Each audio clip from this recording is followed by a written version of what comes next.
this with Pete Buttigieg now, and I will source it to the New York Post. The New York Post pushing this story about Buttigieg out there.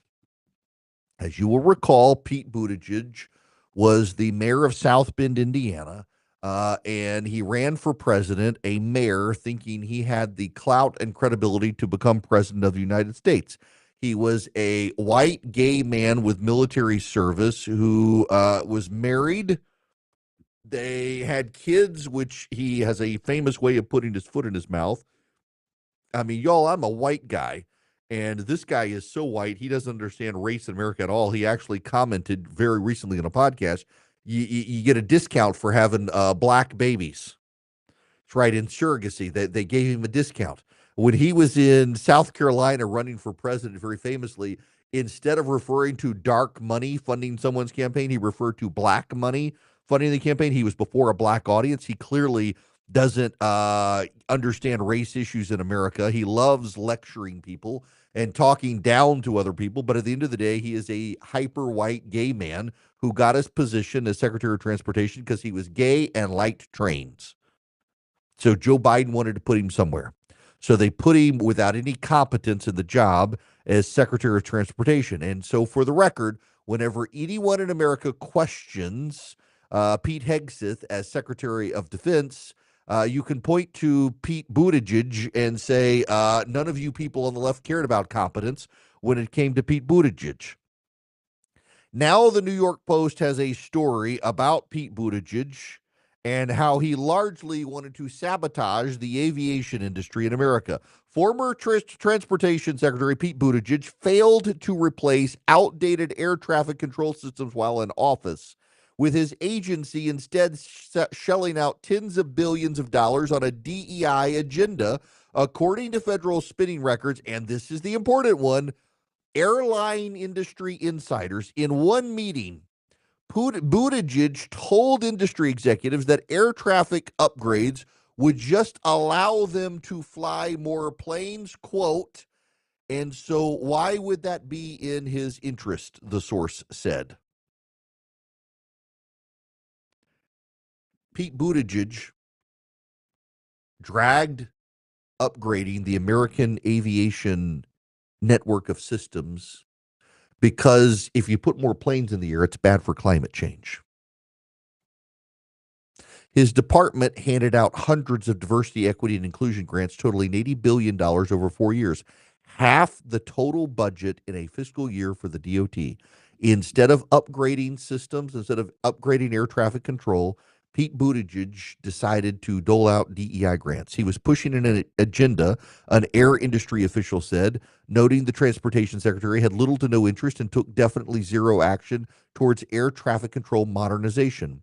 Buttigieg spent his time in Biden's cabinet complaining, blaming the airlines for their delays and vilifying the industry while denying that the DEI agenda led to any air traffic control staffing shortages or was maintaining an ailing safety system that hadn't been updated since the Carter administration.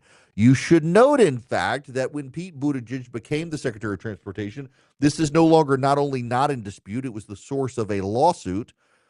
Pete Buttigieg decided that you couldn't just hire air traffic controllers, you had to actually racially profile them, and he suppressed and delayed and dragged out the hiring of white air traffic controllers to boost minority numbers. At first, the Department of Transportation and Buttigieg were reluctant to say there was an air traffic controller shortage or that the shortage has anything to do with flight delays or flight cancellations, says an air industry official. Chris Meager, a spokesman for Buttigieg, rejects both claims and pointed to increased air traffic control hiring under the former transportation big, as well as software changes to improve efficiency of airport runways, new flight routes projected to cut up to 100 hours of flight travel time annually, and the development of communication technology to reduce delays. Biden's infrastructure law provided $5 billion to improve air traffic facility towers and power systems. Suggesting that Secretary Buttigieg chose not to pursue ATC modernization is absurd, says Meager, adding that Biden's budget request for fiscal year 2025 included $8 billion in funding. Secretary Buttigieg's focus was always on safety, not just aviation, but roads and bridges. The DOT's Bureau of Transportation Statistics shows that most flight cancellations were caused by weather during Buttigieg's term. A little over one-third were attributable to air carriers. Just 10.6% were due to failures of the national aviation system. Nearly 80% of flights were on time between 2021 and 2025. Almost 7% of delays were due to air carriers, 7% for late arrivals, 5% to aviation, less than 1% for weather. Aviation industry officials acknowledged that carrier delays persisted coming out of COVID, but noted that the infrastructure law's funding went to maintenance of facilities, not modernization. They also argue that hiring improved in recent years.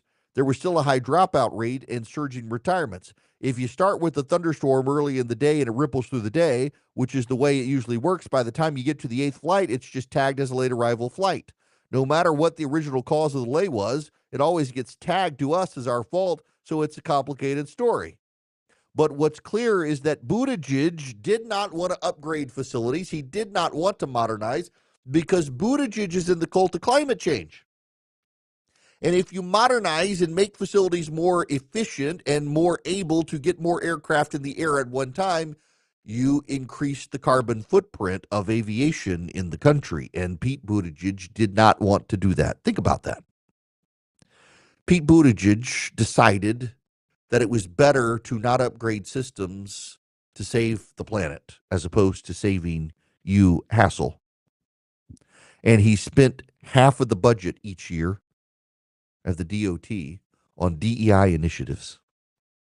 And these, it's worth noting, are aviation insiders saying this.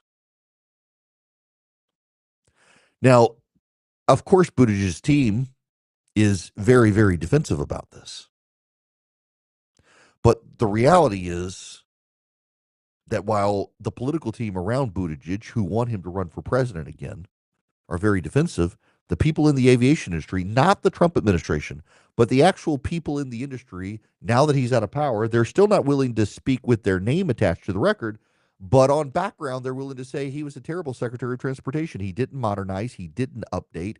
Now he's blaming Sean Duffy, the current Transportation Secretary, for failures that Pete Buttigieg had on his watch and refused to fix because Buttigieg thought diversity was more important than flight safety and thought climate change was more important than getting you in the air. He's a typical woke progressive. And when woke progressives get in charge, they decide what they believe is more important than you. What they want is more important than what you want. And they're going to nanny state it for you because it's in your best interest, don't you know? It's actually in your best interest not to be able to fly conveniently, safely, or on time because of the climate. That's Pete Buttigieg. That's what he wanted. That's what he did as Secretary of Transportation. He elevated diversity, equity, and inclusion initiatives. He spent half his budget each year on diversity, equity, and inclusion projects, and he could have spent that money on modernization, on upgrades, on more efficient GPS connections for aircraft and airports and runways, but he didn't want to do that because not Trump administration officials, but aviation industry officials say he didn't want more planes in the air. Pete Buttigieg got his job again, and this is important that you understand this. Don't be mad at me for telling you the God's honest truth, that it is the God's honest truth. He got his job because he was a white gay guy who liked trains. And Joe Biden didn't want competence, he wanted diversity. And so Joe Biden got the first black female vice president, and he got the first white gay train lover to be Secretary of Transportation. He diversified as best he could with people with little to no experience in the private sector. In fact, Joe Biden had the least amount of cabinet officials who had ever worked in the private sector, and he broke the record held then by Barack Obama. He got a mayor from South Bend, Indiana, to become the Secretary of Transportation, who deployed white people wokeism within the Department of Transportation and harmed the aviation industry, harmed your ability to travel, and then set up failures that his successor in office, Sean Duffy's, had to deal with. And what did Pete Buttigieg do? Not say, "Oh, these were ongoing problems within the Department of Transportation that we couldn't get finished." Instead, he blamed Sean Duffy. He blamed Sean Duffy for air crashes. He blamed Sean Duffy for people's deaths. He's blamed Sean Duffy for things he could have fixed and chose not to fix. He doesn't want any of the blame. He wants things to look just so without making them work the way they need to work. This is what you get from the wokes. This is what you get from people like Buttigieg. And kudos to the New York Post for exposing his incompetence on the job, where he valued racial diversity, not airline safety. He valued equity and inclusion, not actually getting you in the skies safely and on time. He valued all the values of the left, which does not value core competence and efficiency. So he didn't value core competence and efficiency either.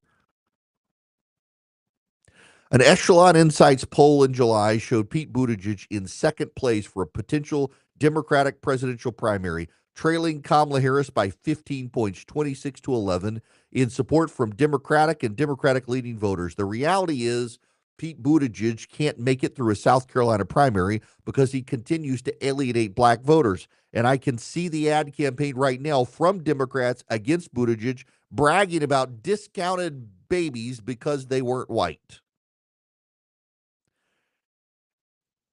Pete Buttigieg is one of those things progressive white people like, and no one else actually does.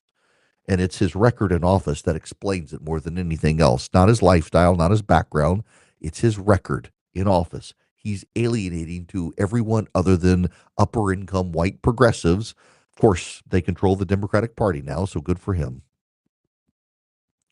Old Glory Bank is my bank. I have a checking account with them. I have a savings account with them, and you can have a bank account with them if you want. You go to oldglorybank.com/Eric. Member FDIC, equal housing lender. Old Glory Bank was started because of the debanking trends of the left. They were started by conservatives, for conservatives. They're headquartered in Oklahoma. They've been very innovative. They have a great online app. They've got a great debit card system where if you lose your debit card, you can actually freeze it. You don't have to report it as stolen. You freeze it from the app. If you find it again, you restart it. If not, you request a new debit card. They've been very, very thoughtful in how they've built the bank. You can do mortgages with them, car loans with them, CDs with them. You can get premium checking accounts that offer interest. If you're a veteran, you can actually get their premium checking account for no fee. You get the interest without the monthly fee. If you're a veteran, go to oldglorybank.com/Eric to find out more. Go to oldglorybank.com/ERICK. You can fill out the form online at Old Glory Bank. Takes less than 8 minutes to do. That's how I did it. And you can get an account with them. And listen, there are lots of online banks out there. Old Glory Bank is my online bank. I've enjoyed doing business with them now for over a year. oldglorybank.com/Eric. Member FDIC, equal housing lender. Terms and conditions apply. When the truth seems hazy,